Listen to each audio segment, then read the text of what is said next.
Well, for all of our lives, we've lived in a world of boys and girls, but that is changing along with everything else in 2017. In Canada, the country directly to our north, the parents of a baby successfully petitioned to have that child given an ID card with no sex listed, insisting that that is for the baby to decide. Things may not stop there. They probably won't. The Gender-Free ID Coalition is calling on the Canadian government to eliminate sex and gender classifications for all children throughout that country. Are we ready for a world here where baby boys and girls are replaced by baby somethings? Nell Gibbon-Daly is a psychotherapist, and she joins us tonight. Nell, thanks a lot for coming on. Thank you so much, Tucker, for having me. It's a pleasure.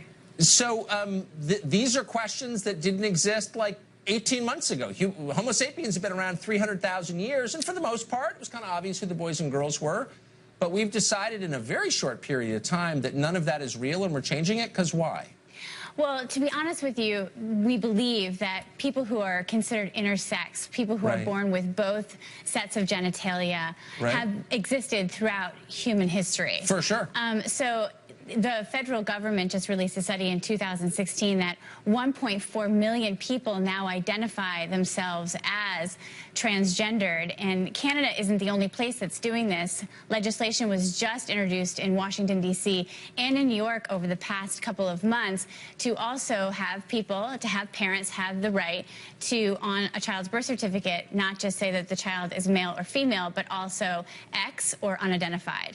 But I think you may be conflating two things. Sure. So the number of intersex births in this country, that is where a child has both sets, partially or fully formed, of genitalia, is maybe a little over 700 per year out of about 4 million births. So it's less than 1/10 of 1%. So very small numbers, tiny number. Okay. You know, sorry, Tucker. And probably we can assume that's been consistent through time. But and nobody is suggesting that you force a sex onto a child whose sex is not clear. But for most kids, overwhelming number of kids, it is clear. So why should we pretend it's not clear? I guess that's the question.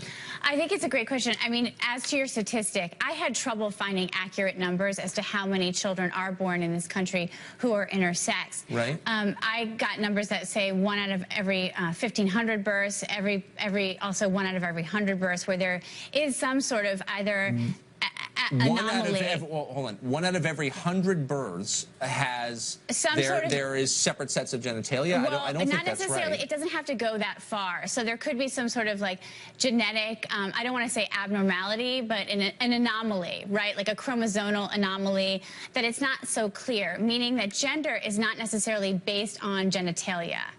And so I think your other question, though, is should we give people the right to say we're going to raise a child as non-binary, meaning we're not going to raise a child as male or female, which is something that the couple in Canada is right, because doing. I mean there are legitimate, I think, medical situations, and you've just described some of them where it's an open question, and I would never deny that, and of course you want to respond compassionately. But that's not what this case is about. This case is about the idea that you get to choose what your sex is, which is a denial of biology. And there's also, and I think as a psychotherapist you'd agree, a cost to a child. If you say to a little kid, I don't know if you're male or female, you decide, I don't think you're going to get a good outcome a lot of the time at all. That's why people have never done that through human history. You know, the couple that is, or the person who's deciding to do this with their child up in Canada, the point, and I spoke to them on the phone, the point that they are making is that this child is a spiritual being having a human experience, not a human being having a spiritual experience. So it's actually a very spiritual endeavor. And what it's saying is that let's just let the child be a child, and eventually the child will decide what it wants to be, how much it wants to identify as a boy or how much it wants to identify as a girl.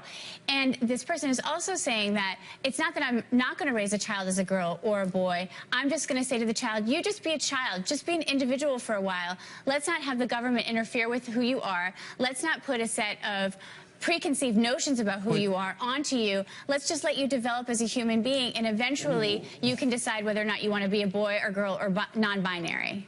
Yeah, but you can't actually decide. And I'm for choice, and there are a lot of biological realities that I'm sad about, that I would change about I'm sincere, that I would change about myself. And so I'm not attacking anybody, but don't you think that biological reality matters, and lying to kids and telling them, actually you could be 6'7", or or you could have blue eyes instead of brown, or whatever. I mean, those are lies, and it's never a good idea to lie to kids, is it? I don't think it's a lie. I think it's actually giving children more information at a younger age than we traditionally have, right? So it's like, I'm going to give a comparison. It's like raising a child to not assume that they're heterosexual.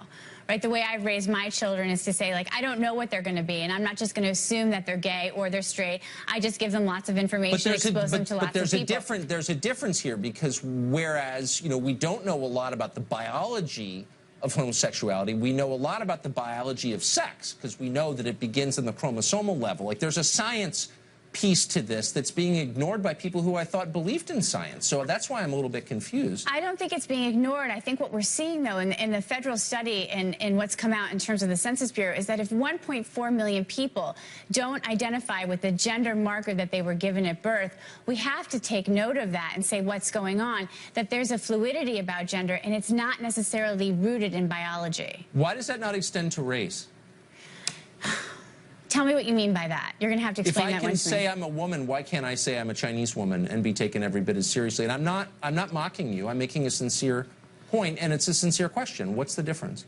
I think it's a great question. I mean, I think as we progress as a society, some of these labels that we're putting on things, and I can't necessarily go to the race question, although one of the things that I've loved about your program as of late is that you're really into this idea of having a more inclusive society and being less separatist in terms of race, that we should be more inclusive.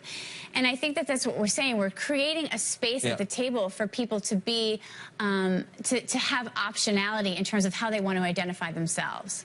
Okay. Well, as long as we're still science-based, then, as a child of the Enlightenment, it's not taking science off the table. It's just saying, can we look at it from another perspective? Okay. Now, thanks for coming on today. Thanks, Tucker, so much for having me. I appreciate it.